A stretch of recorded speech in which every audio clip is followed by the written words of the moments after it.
Assalamualaikum warahmatullahi wabarakatuh. Yang kami hormati Bapak Ibu dosen, perkenalkan saya Faisal Agung Subukti, pengajar mata pelajaran Pendidikan Agama Islam dan Budi Pekerti di UPT SMP Negeri 1 Palorejo. Saya sebagai peserta PPG dalam jabatan batch 1 tahun 2025 di LPTK UIN Maulana Malik Ibrahim dengan nomor induk mahasiswa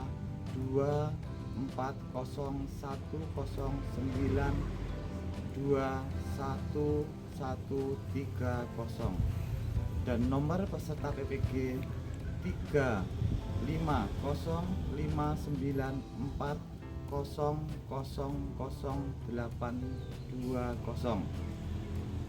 Kali ini saya akan mempersembahkan video pembelajaran saya yang saya laksanakan pada tanggal 8 Mei 2025 dengan tema sholat sunnah berjamaah dan sholat sunnah munfarid di kelas 8F dengan model pembelajaran batch learning.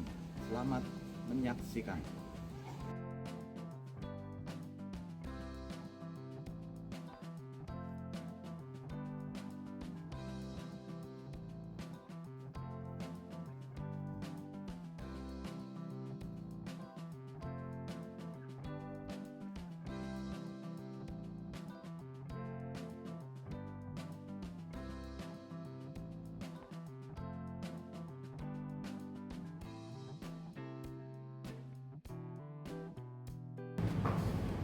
Assalamualaikum warahmatullahi wabarakatuh.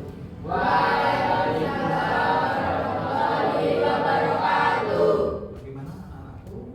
Kabarnya? Alhamdulillah sehat luar biasa. Sebelum kita awali pelajaran kali ini, sebelumnya kita menyanyikan lagu ini saya. Silakan yang pemimpin bicara.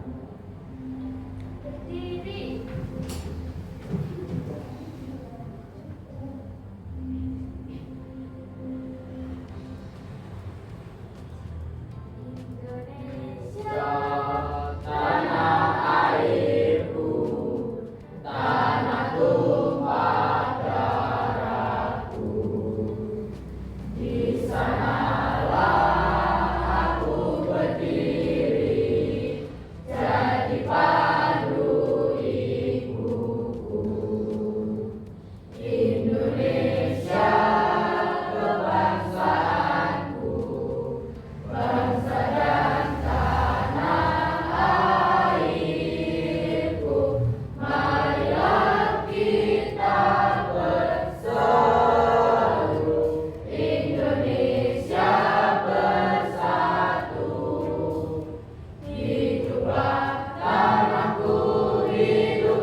Adrena, Hadir. Aziza, Hadir. Kansa, Hadir. Evi, Hadir. Ilmiza, Hadir. Yulia, Hadir. Muhammad Ilham, Hadir. Nadira, Izam, Hadir, Izam Fadil, Hadir. Rahma Dewi, Renata, Tio, Vincent, Hadir. Zulia, Hadir. Zahra. Hadir. Terima kasih anak-anak sekalian. Semua sudah hadir dan absen. Sebelum kita mempelajari pelajaran kali ini, kemarin kita sudah belajar tentang iman kepada Allah. Iman artinya Percaya. iman artinya ya Yakin. yakin adalah hati. Sedangkan menurut istilah adalah meyakini sepenuh hati, mengucapkan dengan lisan, mengamalkan dengan perbuatan atau anggota. Baik anak-anak sekalian, setelah pelajaran kemarin, pelajaran hari ini yaitu tentang sholat sunnah berjamaah dan sholat sunnah munfarid. Tujuannya yaitu adalah satu, menjelaskan pengertian sholat sunnah berjamaah dan sholat sunnah munfarid. Jadi sampai harus mengerti kalau kita belajar tentang sholat sunnah berjamaah dan sholat sunnah munfarid. Yang nomor dua adalah menyebutkan macam-macam sholat sunnah yang bisa dilakukan berjamaah dan munfarid. Yang nomor tiga, menunjukkan sikap tanggung jawab dan disiplin dalam menjalankan sholat sunnah. Yang nomor empat, membedakan antara sholat sunnah yang dilakukan berjamaah dan yang dilakukan secara munfarid. Selanjutnya, sekarang apa yang kamu ketahui tentang sholat sunnah berjamaah dan sholat sunnah munfarid? Siapa yang tahu? Sholat sunnah berjamaah adalah sholat yang dilakukan secara bersamaan, ada imam dan ada makmum. Sedangkan sholat sunnah munfarid adalah sholat yang dilakukan secara sendiri. Bagus. Selanjutnya sekarang, apa saja contoh sholat sunnah berjamaah? Siapa yang tahu? Contoh sholat sunnah berjamaah yaitu sholat tarawih, sholat idul fitri, dan idul adha. Bagus sekali. Yang terakhir, contoh sholat sunnah munfarid apa saja? Sholat sunnah tahajud, sholat sunnah rawatib, sholat sunnah istikharah. Nah, kesana.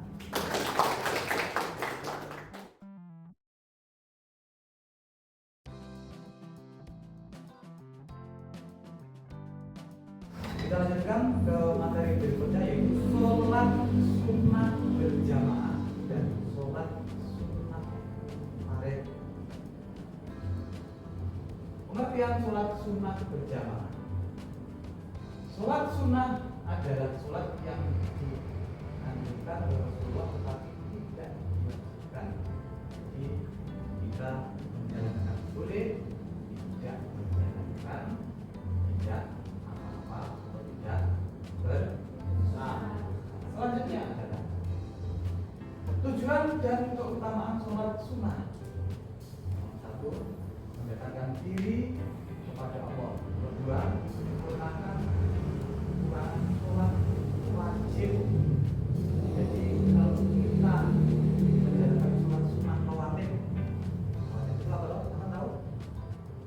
Rawatib itu sholat sunnah yang dilakukan setelah sholat wajib. Jadi bisa menyempurnakan kekurangan dalam sholat wajib. Selanjutnya, meningkatkan kualitas ibadah dan disiplin.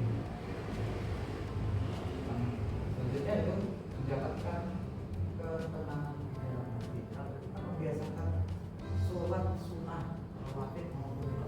lain walaupun tidak dianjurkan atau diwajibkan itu bisa mengamalkan tadi.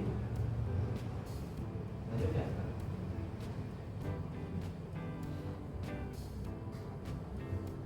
Sholat sunnah berjamaah.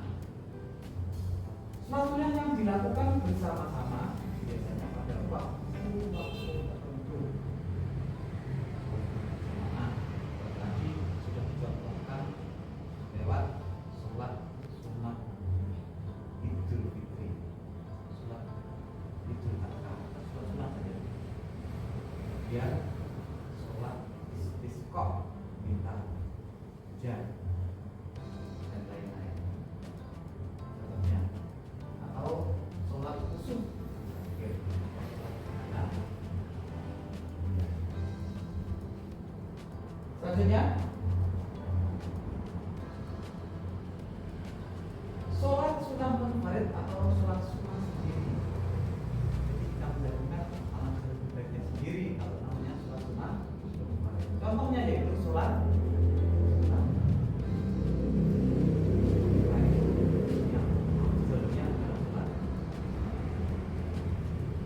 Yang kedua sholat tahajud, sholat hajat, sholat rawatib, sholat taubat, yang terakhir sholat tahlil atau masjid. Biasanya pernah pada anak-anak menjalankan sholat tahlil atau masjid. Pernah? Pernah. Jadi kita sebelum masuk ke dalam masjid berhormat rumah Allah, berhormat kepada masjid dengan mengerjakan sholat tahiyatul masjid. Itu adalah termasuk contoh sholat sendiri atau sholat munfarid. Selanjutnya,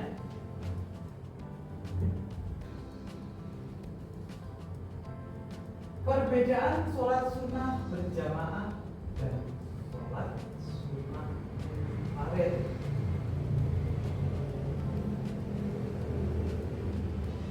Sholat sunnah berjamaah dilakukan bersama-sama, misalnya sholat tarawih di bulan Ramadan. Di sholat tarawih baiknya di masjid atau kalau sholat sunnah munfarid dilakukan sendiri, maksudnya fleksibel. Maksudnya kita menjalankan sholat sunnah atau sholat munfarid, itu sholat sunnah munfarid dilakukan kita sendiri, ya, atau yang melaksanakan. Apabila kamu melaksanakan waktunya kapan atau yang lain, berarti kita waktunya fleksibel. Membiasakan kedisiplinan, menyempurnakan kekurangan sholat wajib. Yang terakhir, menumbuhkan ketenangan. Jadi setelah kita menjalankan sholat sunnah, walaupun itu tidak wajib, agar kita mendapatkan ketenangan jiwa. Selanjutnya,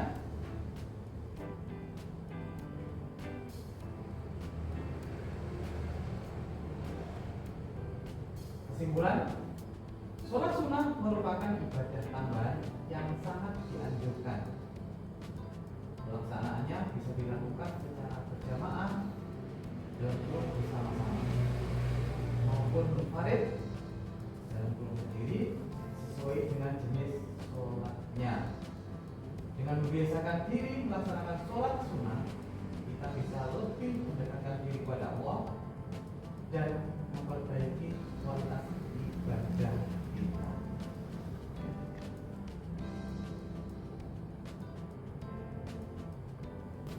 Setelah pelajari, sudah mengerti tentang sholat sunnah berjamaah dan sholat sunnah munfarid. Sekarang kita melihat video berikut ini. Silakan dilihat dan kemudian nanti ada kuisnya atau pertanyaan.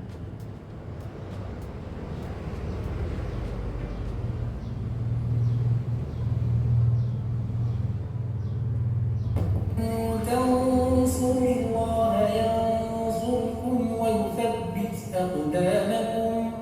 Bismillahirrahmanirrahim. Perkenankan kami berbagi tata cara sholat tarawih. Sholat tarawih merupakan sholat sunnah yang memiliki pahala yang sangat besar, dan sholat ini sangat istimewa karena hanya dapat dilakukan di bulan Ramadan, bulan yang penuh berkah. Nabi SAW bersabda, "Man qama Ramadhana imanan wa ihtisaban, ghufira lahu ma taqaddama min dhanbihi." Barang siapa melakukan qiyam Ramadan, sholat tarawih karena iman dan mengharap pahala, maka akan diampuni dosa-dosanya yang telah lalu. Hadits riwayat Bukhari dan Muslim. Terlebih lagi, selayaknya bagi setiap mukmin untuk lebih bersemangat lagi mendirikan sholat tarawih di 10 hari terakhir bulan Ramadan, karena di antara malam tersebut terdapat Lailatul Qadar. Nabi SAW bersabda, "Man qama Lailatul Qadri imanan wa ihtisaban, ghufira lahu ma taqaddama min dhanbihi." Barang siapa melaksanakan sholat pada Lailatul Qadar karena iman dan mengharap pahala dari Allah, maka akan diampuni dosa-dosanya yang telah lalu. Hadits riwayat Bukhari. Sholat tarawih secara berjamaah ataukah sendiri-sendiri? Imam An-Nawawi rahimahullah ta'ala berkata, para ulama sepakat bahwa sholat tarawih itu sunnah. Namun mereka berselisih pendapat apakah sholat tarawih itu afdal dilaksanakan sendirian atau berjamaah di masjid. Al-Imam Syafi'i dan mayoritas ulama Syafi'iyah, juga Imam Abu Hanifah, Imam Ahmad, dan sebagian ulama Malikiyah berpendapat bahwa yang afdal adalah sholat tarawih dilakukan secara berjamaah sebagaimana dilakukan oleh Umar bin Khattab radhiyallahu ta'ala dan sahabat radhiyallahu anhu. Kaum muslimin pun terus untuk melaksanakannya seperti itu. Orang yang melaksanakan sholat tarawih secara berjamaah bersama imam hingga selesai akan mendapatkan pahala sholat semalam penuh. Rasulullah SAW bersabda, "Man qama ma'al imam hatta yansarif, kutiba lahu qiyamu lailatin." Barang siapa yang sholat bersama imam hingga imam selesai, maka ia dicatat seperti melakukan sholat semalam penuh. Hadits riwayat Tirmidzi. Jumlah rakaat sholat tarawih 11 ataukah 23 rakaat? Nabi SAW pernah ditanya mengenai sholat malam. Beliau menjawab, "Salatul laili masna masna, fa idza khashiya ahadukum subha shalla raka'atan wahidatan tutiru lahu ma qad shalla." Salat malam itu 2 rakaat, 2 rakaat. Jika salah seorang di antara kalian khawatir masuk waktu subuh, maka kerjakanlah 1 rakaat saja. Dengan itu berarti kalian menutup salat tadi dengan witir. Hadits riwayat Bukhari dan Muslim. Hadits ini bersifat umum, mencakup salat malam yang dikerjakan di luar Ramadan maupun ketika Ramadan. Nabi SAW menjelaskan tata cara pelaksanaan salat malam untuk dikerjakan 2 rakaat, 2 rakaat. Dan beliau tidak menyebutkan batasan jumlah rakaatnya. Beliau hanya memberi batasan dengan ucapan, "Jika kalian takut masuk waktu subuh, maka kerjakanlah 1 rakaat untuk menjadi witir bagi sholat-sholat sebelumnya." Seandainya sholat malam itu ada batasannya, Nabi SAW akan menjelaskannya. Dalam Majmu' Al-Fatawa, Syekhul Islam Ibnu Taimiyah rahimahullah ta'ala, dia berkata, semua jumlah rakaat di atas dengan 11, 23 rakaat atau lebih dari itu boleh dilakukan. Melaksanakan sholat malam di bulan Ramadan dengan berbagai macam cara tadi sangat bagus. Dan memang yang lebih utama adalah melaksanakan sholat malam sesuai dengan kondisi para jamaah. Jika jamaah kemungkinan senang dengan rakaat-rakaat yang panjang, maka lebih bagus melakukan sholat malam dengan 10 rakaat ditambah dengan witir 3 rakaat. Sebagaimana hal ini dipraktikkan oleh Nabi SAW sendiri di bulan Ramadan dan bulan lain. Setelah kita lihat video pelajaran sholat sunnah tarawih, sekarang kamu bentuk kelompok sesuai dengan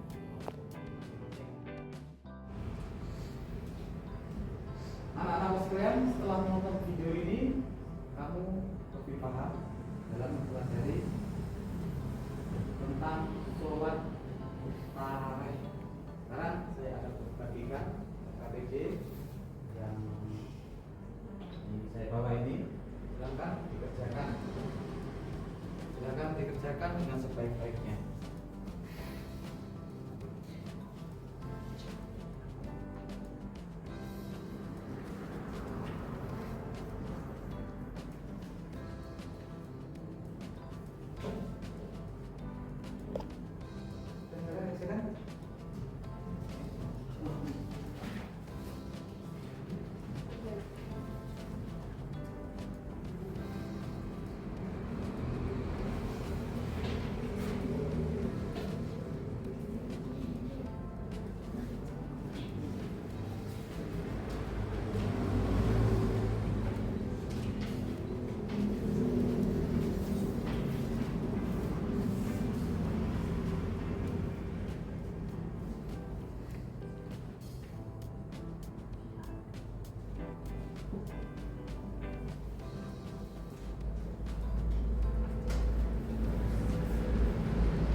Sudah selesai semua?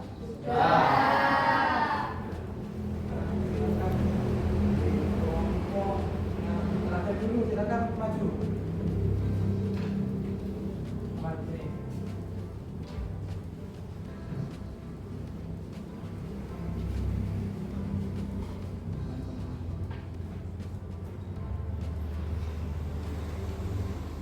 Silakan.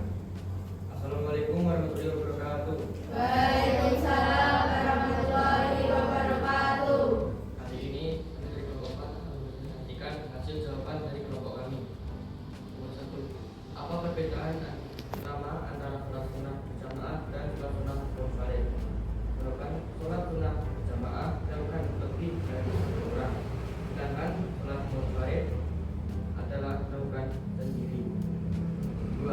Menurutmu mengapa umat Islam tetap dianjurkan melakukan sholat sunnah meskipun tidak wajib? Karena untuk mendapat pahala, membiasakan kedisiplinan, menyempurnakan kekurangan sholat wajib, dan menumbuhkan ketenangan jiwa. Nomor 3. Sebutkan 3 keutamaan sholat sunnah secara umum. 1. Mendekatkan diri kepada Allah.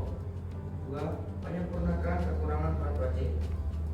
3. Meningkatkan kualitas kedisiplinan. Tepuk tangan untuk kelompok 4. Sampaikan kepada kelompok 4 bahwa semua sudah mengerti tentang sholat sunnah berjamaah dan sholat sunnah. Silakan duduk.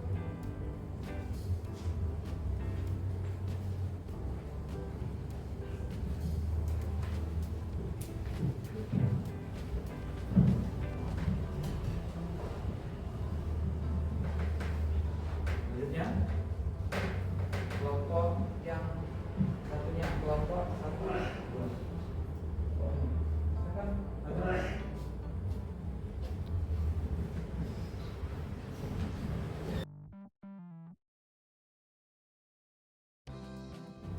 Baik, anak-anak sekalian, setelah kita mempelajari tentang sholat sunnah berjamaah dan sholat sunnah munfarid, apakah perasaan Anda senang?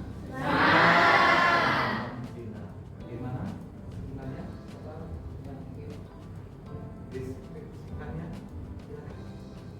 Setelah mempelajari sholat sunnah berjamaah dan sholat sunnah munfarid, saya lebih paham dan mengerti tentang cara mengerjakannya, memahami guna dan manfaat sholat sunnah tersebut. Alhamdulillah. Baik, berarti anak-anak sekarang sudah mengerti bagaimana cara mengerjakan atau cara menjalankan sholat sunnah berjamaah dan sholat sunnah. Kita akhiri pelajaran pada pagi hari ini. Kita lanjutkan besok minggu yang akan datang dengan tema yaitu sholat jamak dan sholat qasar, yaitu sholat jamak dan sholat diakhiri dengan doa dulu dipimpin oleh ketua kelas.